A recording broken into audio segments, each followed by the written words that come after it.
Jorge Luis Borges, a distinguished writer who, I am told, comes from two countries, Argentina and also the Universopolis imagined by Vasconcelos.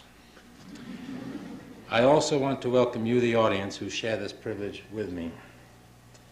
There has been magic in the air in the Spanish and Portuguese department these last 2 months, for everyone has written on his calendar, Borges is coming. April 9th, 4:30. And the telephone has been ringing every day. One of you in the audience called from Indiana, and you are now here with 2 Spanish teachers and several students from Valparaiso High School. 2 of you called from Hamlin College and St. John's College in Minnesota and flew in this morning to be here with Jorge Luis Borges. The University School of Milwaukee is here with its teachers and a veritable platoon of students and even some parents. So you can see there's no generation gap when it comes to Jorge Luis Borges. Marquette University is here. The University of Wisconsin-Green Bay is here. The high school teachers from Milwaukee County and all the surrounding counties are here. Carroll College is here. The Círculo Hispánico is here. Our own English department is here. Our philosophy department and classics department. Faculty and students are here. The man in the street is here, and with good reason, for the word has spread, Borges is coming. The magic of this gentleman standing here has brought us all together. Everyone has his own attitude towards Jorge Luis Borges, and I should like to give you my own. There is talk of labyrinthine ways of documents and books that don't exist, of a certain gentle irony towards reality. I should simply say that when I think of Borges, I think of a man on a horse and a peasant on a burro riding across a plain called La Pampa.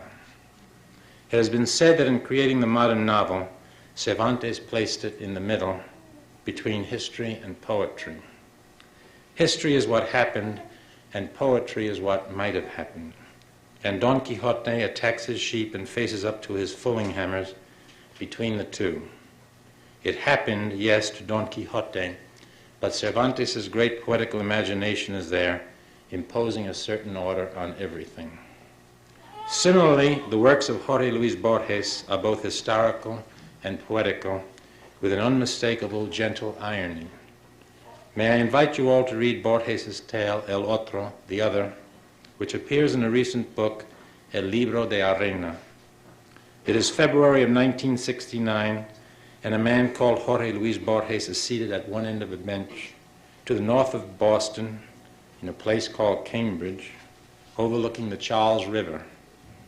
He is watching the chunks of ice floating in the gray water when another younger man, somewhat on the better side of 20, approaches and sits at the other end of the bench.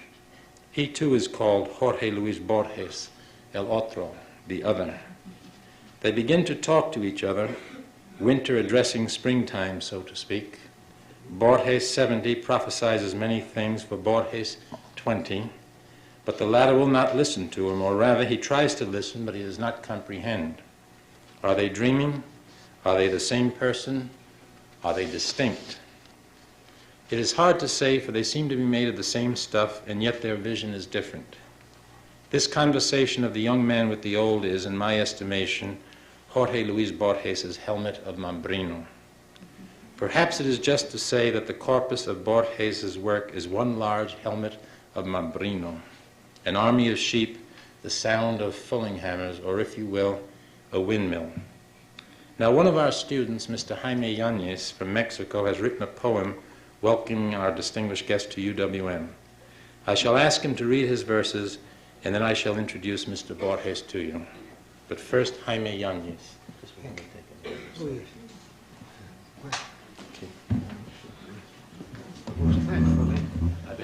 Most thankful. There are no words. There are no words in the orange, I'm pretty sure. No. Señor Borges, mis palabras son pocas y muy sencillas, pero ellas le expresan nuestro homenaje y le muestran la alegría que nos produce su visita. Dios, sé tú mi jardín y construye para mí un hermoso pensamiento para que pueda yo ofrecerlo como fresca flor al señor Borges. Les hablaré del hombre que entre nosotros hace presencia, de quien su ausencia tiene contristado un pueblo. Allende los mares viene de donde es gentil hombre, y en donde a orillas de un río fue como Moisés nacido. De las aguas del río de la Plata, Borges tomó su nombre, y éstas le transmitieron su sensibilidad de espíritu. Tan extraordinario hombre, solo desde país tan lejano, por su fe nosotros vino, y es por esto de Argentina de los siervos el querido.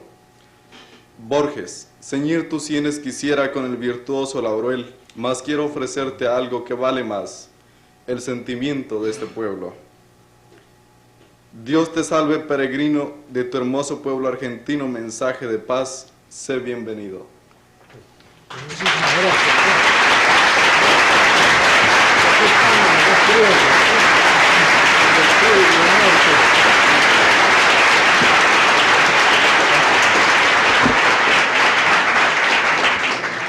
And now, ladies and gentlemen, it is my privilege and my honor to introduce Mr. Jorge Luis Borges.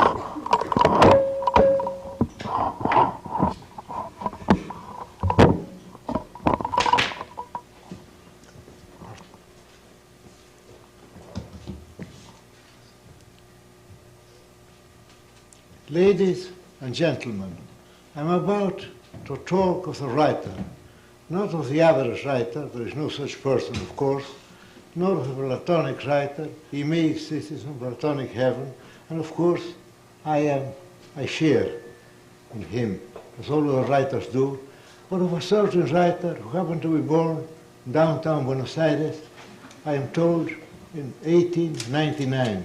I know those things from hearsay. They may not be true.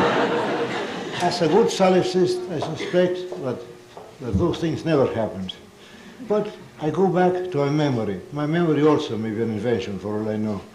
But I go back to my earliest memory, and I think not of that large house in downtown Buenos Aires with the two patios, with a cistern, with the turtles inside the cistern, and the last patio that had once been the patio of the slaves, but I think of a certain library. I think of my father's library in a suburb to the north of Buenos Aires. We called it Palermo. I suppose the place hardly exists now. Things are so changed, but they exist in my memory, and memory, of course, is perhaps far more real than actual experience. This actual experience takes things for granted and goes on to other things, while memory loves to linger, while memory loves to stay. I think of that library. It seemed to me an endless library, a rambling library compounded mostly of English books. And this, I think, was a blessing to me. For though I was born to two languages, though I was born to Spanish and to English, the poetry and literature came to me through English.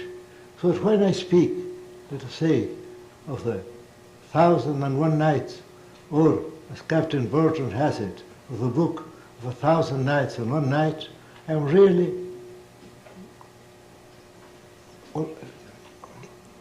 if I'm really thinking of Burton's translation, or when I speak of the Bible, I'm speaking not of the Hebrew original. I have no Hebrew but the King James Bible. And so also poetry came to me through the English language and through the English music. I remember my father intoning verses of Swinburne, of Keats, of Shelley, of Fitzgerald, who in a sense invented the Rubaiyat of Omar Khayyam, and those words taught me that language was not only, let us say, a means of communication, but could also be a music, a witchcraft, and a spell. And when I go over those verses today, my mother used to tell me, my mother who died in July last year, my mother used to tell me that I was intoning them with a very voice of my father. So although my father died in 1938, his voice still lives in me, and his love of English poetry. And when I say, for example, dreaming when dawn's left hand was in the sky, well, you're hearing now my father's voice, not my own. So that poetry came to me through English, and then also so many other gifts. Of course I knew that they were gifts. I was aware of that. And they were far finer gifts than the gifts I got, for example, on my birthdays and on Christmas. Since as a child, I always felt that I was unworthy of gifts. I always felt, what have I done to be given gifts? I have done nothing at all. Of course, I could not word that feeling, because children are shy. Children are somehow mysterious through the shyness. So I could not say that. But to the other gifts, those were showered on me. And I suppose, since I feel grateful to them, I should name them now. For example, the Tales of the Grotesque and Arabesque by Edgar Allan Poe. And then later on, The Adventures of Arthur Gordon Pym, one of the finest books ever written, I should say. And in the last chapters, we get the strange concept of the white as being a nightmare color, of white as being nightmarish. And I suppose that when Herman Melville wrote his Moby Dick or the White Whale, he was thinking in terms of Edgar Allan Poe's Adventures of Arthur Gordon Pym. He thought that quite commonplace thing, white, might be made into a nightmare, even as we all tend to make of black or scarlet a nightmare. But he did a finer thing. He made of white a nightmare. Well, I read those stories, and then other nightmares came into my world. They were fine nightmares.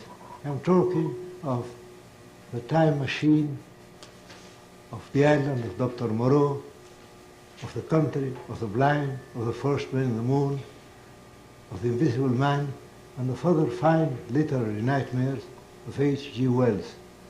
Those had been written a few years before, and I was reading them in Buenos Aires. And they also read a writer who has been me throughout my life. I'm talking of Rudyard Kipling. Kipling is judged by his political opinions. I suppose those opinions may have been wrong. I think of them as having been right. I think the British Empire made for good. But that is neither here nor there. I do not think a writer should be judged by his opinions. Yes, since after all, opinions are on the surface, while writing comes from something deeper down. So I remember reading, as a boy, the Plain Tales from the Hills. I did not understand them quite well, but after all, what does it mean to understand a book? I don't think anyone who takes a book, who analyzes it, understands it. The only person who understands a book is the person who feels a book, the person who gets the feeling of the book, even if the only way to understand a woman is to be in love with her. Well, I remember reading those books and also other books that have been with me, seem to have been with me all the time. Robert Louis Stevenson, that fine Scottish writer. I came to him through the strange case of Dr. Jekyll and Mr. Hyde. And I have seen films made on that book afterwards, film scripts. And I think a mistake is always committed. The mistake of having the same actor to stand for Dr. Jekyll and Mr. Hyde. Since you see a man since you see Dr. Jekyll becoming Mr. Hyde, you know all about him. While the readers of the book had the two characters. The two characters, you remember, were different. You remember that Dr. Hyde was a stout, portly, tallish man, while the other was darker, shorter, and there was something that seemed to be wrong about it, so you couldn't lay your finger on it. And then in the end, and then he was younger, and then in the end you find that those two characters are the same, so they blend into the same man. Now that is carefully avoided by film people who are the same actor playing the two roles. But that kind of thing that kind of mistake is being committed over and over again. I've seen 3 films on Dr. Jekyll and Mr. Hyde. I've seen that mistake still going on. Then there was another book I read. I remember the book, one of the few Spanish books we had. My father had in his library. And that book was Don Quixote. We've been hearing about Don Quixote. I remember that that edition. I remember the steel engravings. And at first, I was rather, let's say, I was rather worried over the language. The language seemed to me unnatural. The Spanish was not the kind of Spanish I heard, but somehow the story of Alonso Quijano, who dreamt, who did his best to dream himself into Don Quixote, and who eventually became Don Quixote, and who in the last chapter finds out that he's not Don Quixote but Alonso Quijano, that story has been with me throughout my life. I think it's one of the finest stories in the world. For people who are not read it, and I suppose there are unhappy people, or rather happy people since they have that happiness in store, I would tell them to begin by the second part. The first part is not much account. Cervantes himself was very shaky about it. He had to work in romantic tales. He thought it might bore the readers otherwise. But the second part is a very fine, it's really one of the greatest novels of the world. And there we find many strange facts. For example, the characters in the second part of Don Quixote have read Don Quixote. They know all about the book. All this, of course, was followed later on by Pirandello, but I think Cervantes did it in a finer way and in a more subtle kind of way. Well, I seem to have been reading that book all the time, and there were other books I read. Why should I not speak of the first book I read on Buddhism, The Light of Asia, by Sir Edwin Arnold? And why not remember those, perhaps not too fine verses I read, but somehow stick in my mind after I have read them? That must have been in 1908 or 1910. I was a boy then. But boys are very sensible to reading. In fact, you might say that you only read when you're a boy or a young man. After that, you may discover a new poet. You may discover Robert Frost, for example, as I discovered him. Well, that discovery is not a major event in your life. You read it, you analyze it, you catalog it, you do with it, as Dr. Dryas does, censured by T. Carlyle did, and then you want other things. While when you are a boy, or when you are a young man, then you're swept off your feet by beauty. You say, as the great Andalusian writer said, "Oh Lord, there is too much beauty in the world. Let there be no so much beauty." And I suppose if we were sensitive to things, we would feel of poetry not only as belonging to certain things, let's say to Greek mythology, to a sunset, to lost love, to the hope of coming love, but we should think of poetry as being with us all the time. And I suppose God thinks of the world in that way, since the world is being begotten every morning and goes on and on. It seems to us as if God were interested in this drab world of ours, and we should be interested also, since after all, nothing exists except the present, because our memories are a part of the present. Our hopes and fears concerning the future are also part of the present. Well, I have been telling about those first books. I should also speak of Sarmiento's Facundo, of the history of the Argentine Republic, as written by Vicente Fidel Lopez, and also of certain things to be found in my house, those things that I looked at reverently. For example, portraits of my forefathers, sabers and lances that had fought against the Spaniards and against the Indians in the Battle of Junín on the western frontier.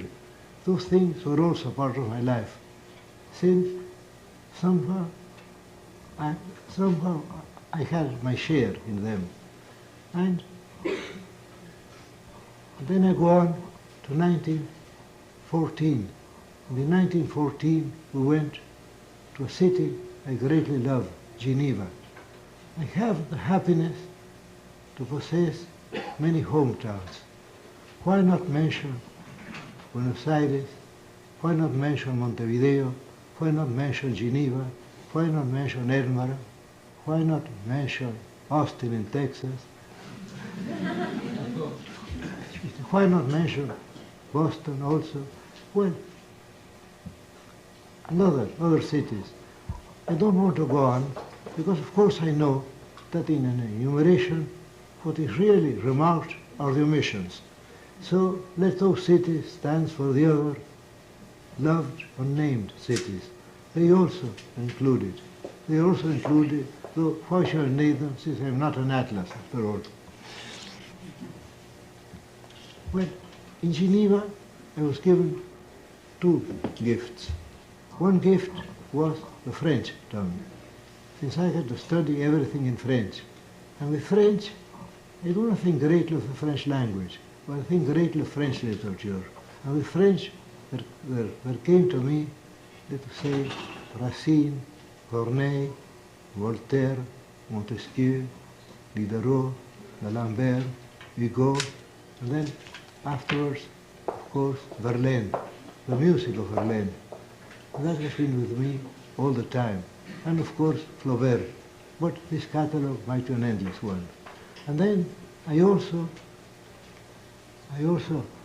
let's say, to dug up out of the past a language that is very mistakenly called the dead language, a language that we all feel is wistful about. We're always regretting Latin. I had Latin. My Latin, as everybody's Latin, is rather rusty today. But still, I wrote quite bad Latin hexameters, and I read Seneca, I read Virgil, and even to have forgotten Virgil or Seneca or Horace is a possession. And after all, since my language is Spanish, I still have some kind of bastard Latin in me. We should be thankful also to Spanish. And then I had been reading Schopenhauer in English. And then I was greatly daring them. I said, well, I'll teach myself German in order to read Schopenhauer in the text. And then I did it in this way.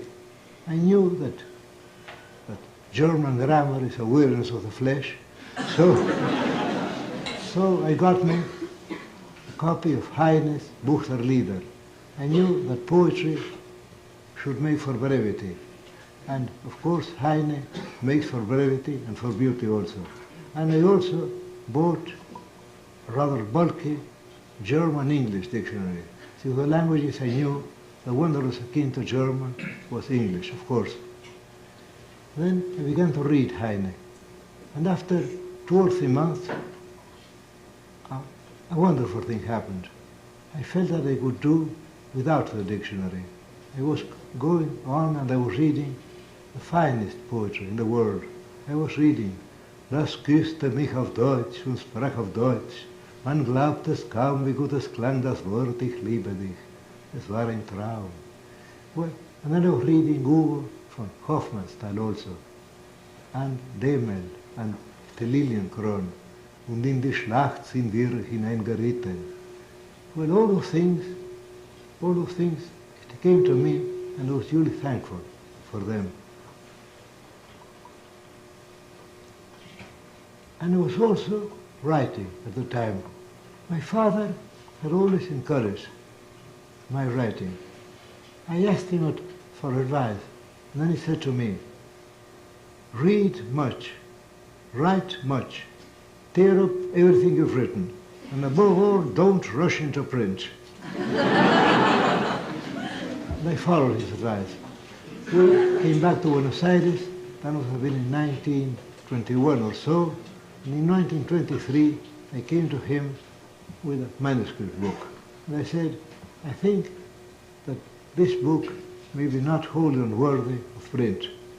I would like you to go over it. And then he said to me, he was a very wise man, he said to me, don't think anybody can help anybody else. You must make your own mistakes and find out when it's only too late. I know that this book is full of blunders. I don't have to read it in order to know that. But I won't help you. You publish your book, you go ahead, and you must fumble, you must grope, You must find your own way. And I've been trying to do that ever since 1923, when I published my first book, Fervor de Buenos Aires, a book made of the discovery of my hometown, that long, straggling, shabby city of low, flat-roofed houses stretching out to the west and to the south, into the Pampa. All those things were given back to me. And also, there's so many fine friendships.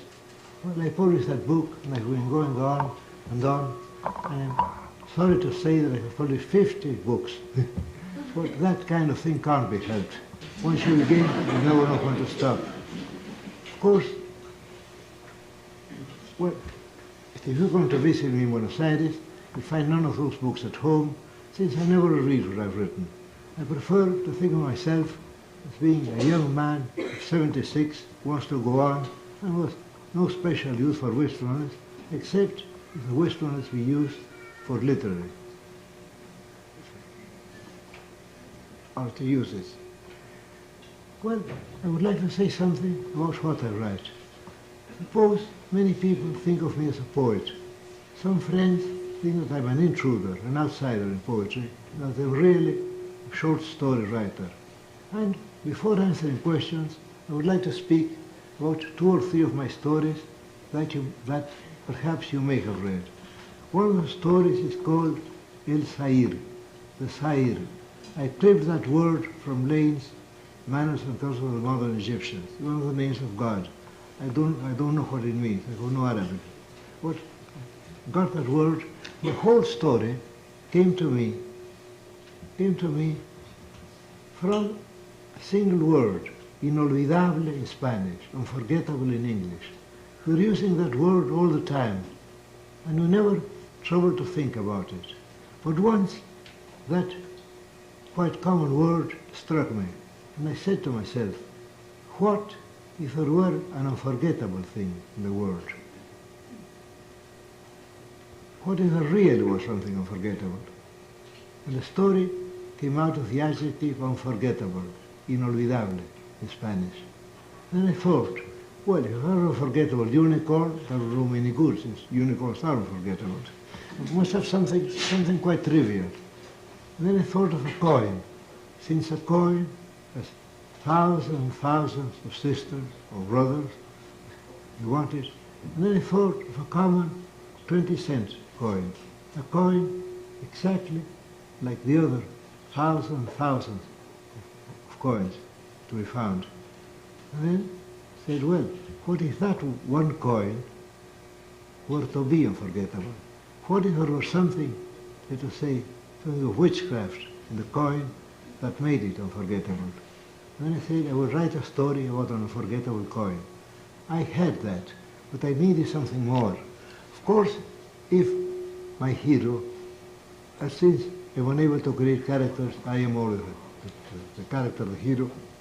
What if I were given that coin, let's say, in a store or in a bookshop?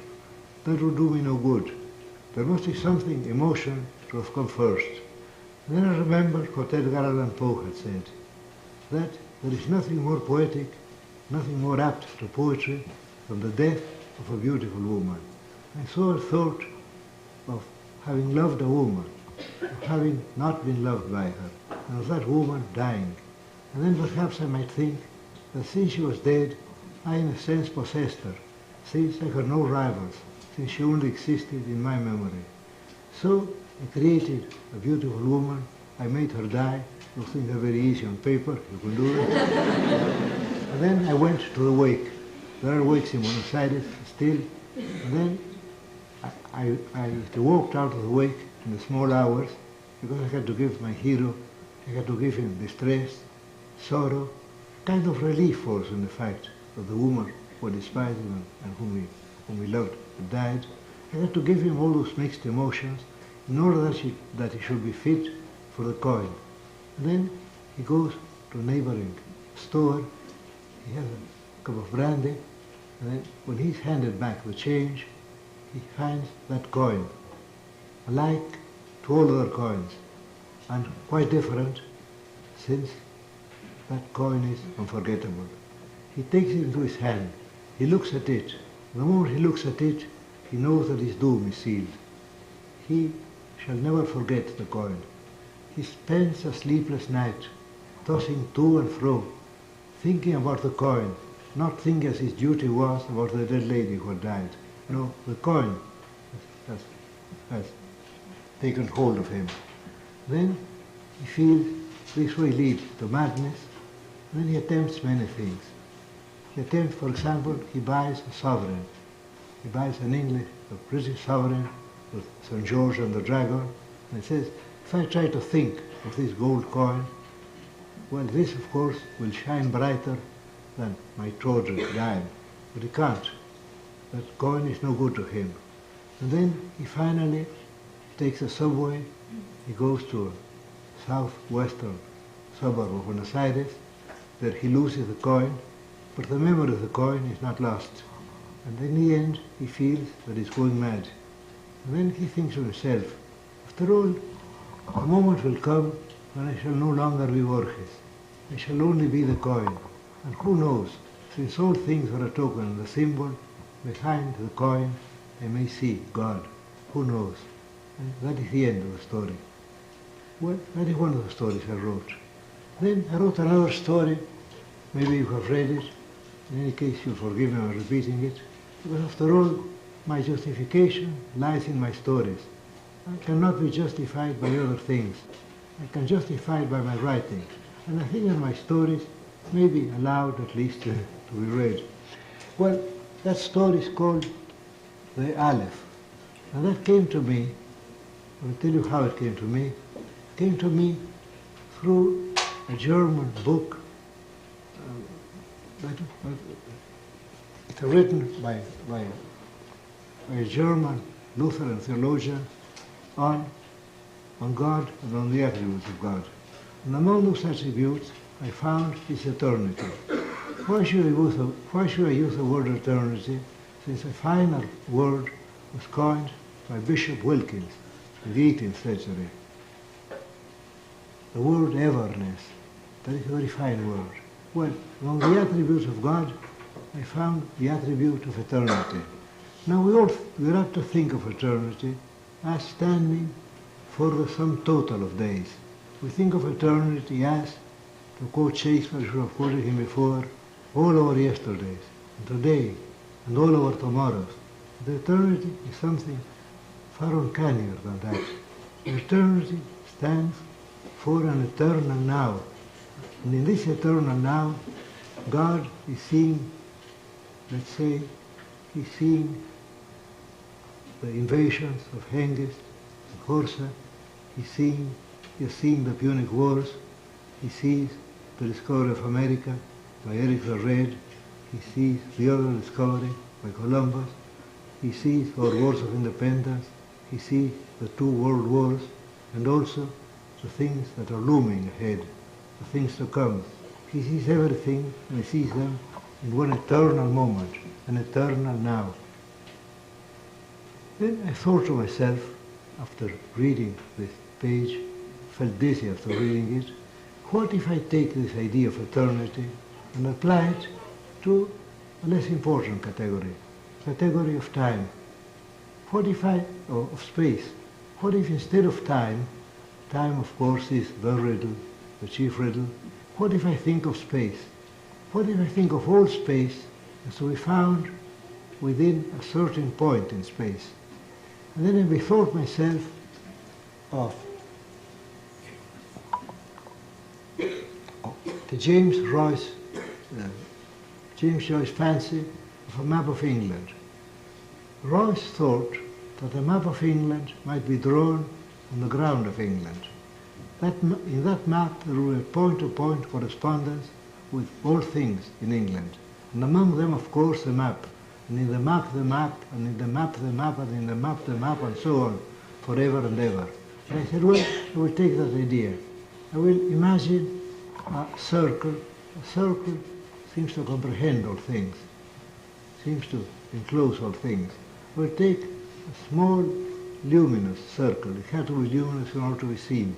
And in that circle, you might find the whole of space, everything. let us say, the stars, the spaces between the stars, the oceans, the continents, the cities. It's ourselves, our bodies, the atoms, everything. And all those things will be found in one small disk. Now what do I do with that disk? It had to be placed in some tawdry place, because if not, the contents will be lost.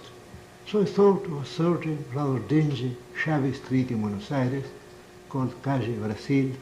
I knew the neighborhood quite well. And I thought, well, here in a basement, there might be an Aleph. I gave the thing the name Aleph. I took it from Cantor's book on the Mengele on infinite numbers, and I said, here we might have an Aleph. That is, say, a circle enclosing all things and also enclosing itself, and so on to eternity. And then I also needed a preliminary story. I needed a man who was sadly shaken. I needed that man to see the Aleph. I thought out a fable, more or less like the first one, and then I wrote the story. And there the man sees the Aleph. He sees all things to be found in the visible world. He sees them all at once. He is gifted. I mean, at that moment, he sees things as God sees them in space. And he also sees the Aleph, and he also sees that one thing that no man has ever seen, that perhaps no God has ever seen, the universe. And he's shaken to pieces. That is a revelation. Well, that's a story. I think it's a story about, well, suppose I may be able to mention it. Then I wrote another story called The Congress. The Congress is a story based on Carlyle's French Revolution. The idea of a Congress of mankind, of all men of mankind being represented in one Congress, and of a certain estanciero, or cattleman, or ranchman in Uruguay, having the idea to found that Congress, wherein all mankind should be represented. Then, of course, he has to go to enormous troubles. He has to find representatives, let us say, of all the races of mankind, of all the offices, of all the categories of mankind.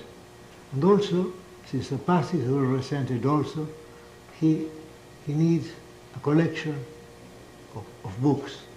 And in the end he finds out that no single book can be left out, because every book stands for something and should find its place in the Congress. So that, and then he has to find a language for the Congress, and that language might be Esperanto or Volapük, whatever it might be. Then the thing goes on. And then there is a moment when the reader feels that the Congress is so vast that, of course, it can never be attained.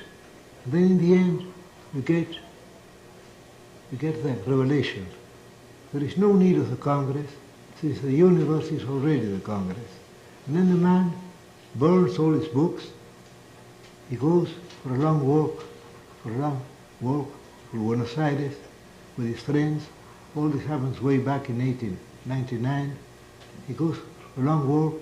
He sees all things. He thinks of the trees, of the people he runs across in the desert streets. All those are congressmen also. Then he feels thankfulness and gratitude. For, after all, his scheme has come to naught. For really, the universe stood in no need of a scheme, since the universe is the Congress. I think that is perhaps the best story I've written, though critics have not been too fond of it. And now, I suppose I should go on to speaking of a writer in general. Because after all, a writer's destiny, and I'm supposed to speak on that, a writer's destiny is one of the strangest destinies on earth. So of course, all fates are strange, especially to one who has to undergo them. Now, the destiny of a writer is not made primarily of words. A young man feels words. Indeed, I don't think anybody can be a writer who has no feeling for words. For example, when we read, "Until white England bring black Spain to shame," I suppose the sense is irrelevant. We may not think of England as being white or Spain as being black, but we feel, let us say, there is something higher in the words, we are carried away by the words. And then we have that mere rhyme of Spain and shame. Well, why analyze of things? Things explained are generally explained away. I do not care for literary analysis. I think we have to feel things. Or let us take another example. This one from that book I read in my father's library. That library I never seem to have strayed away from. Dreaming when dawn's left hand was in the sky.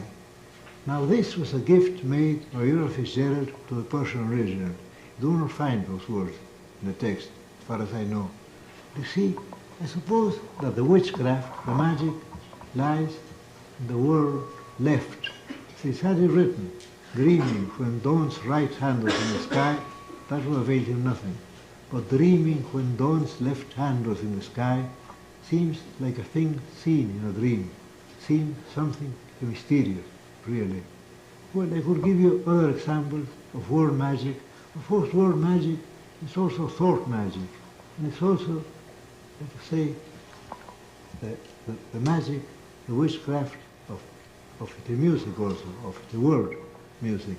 Well, a writer should begin, I should say, by being sensible to words. If you're not, by being sensitive to words. If you're not sensitive to words, then you cannot be a writer. But after a time, writer discovers that words should not be too obtrusive. That was a great mistake made, for example, well, by many fine writers. The fact that their words stand out, and then they go in for purple patches. Their words are too visible. While I suppose, in a page well written, the words should be invisible. What you should hear is what's happening, let's say, beyond the words.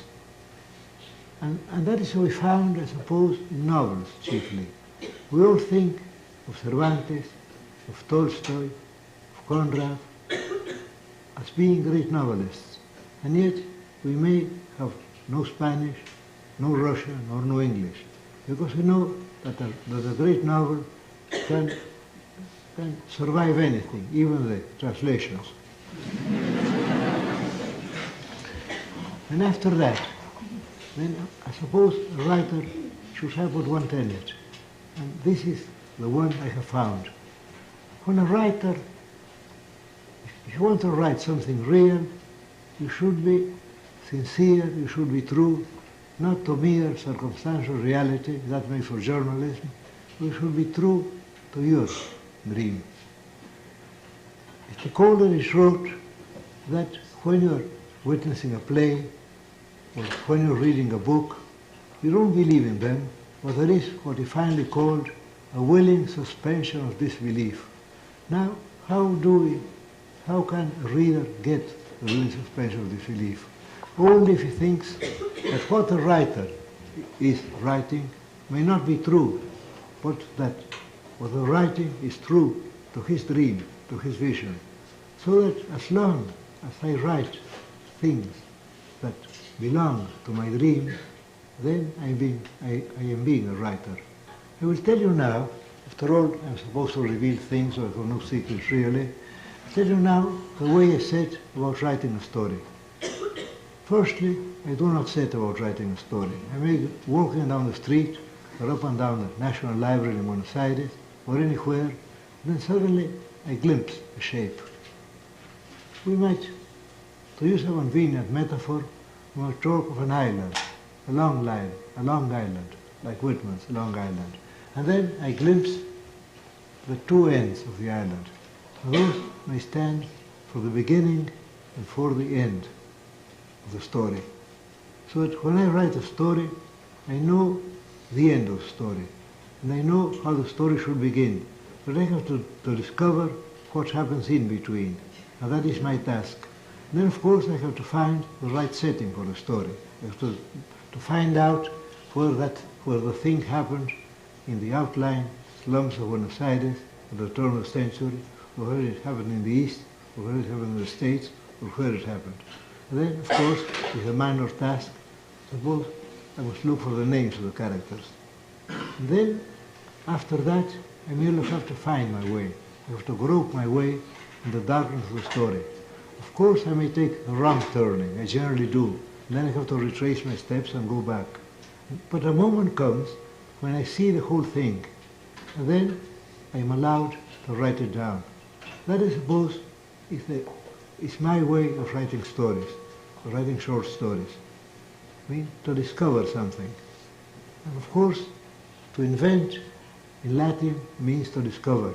Mr. De Quincey pointed out that when people spoke of the invention of the cross of St. Helena, they did not think that St. Helena had forged the cross. They thought that she had discovered it. And the word to invent and to discover are the same.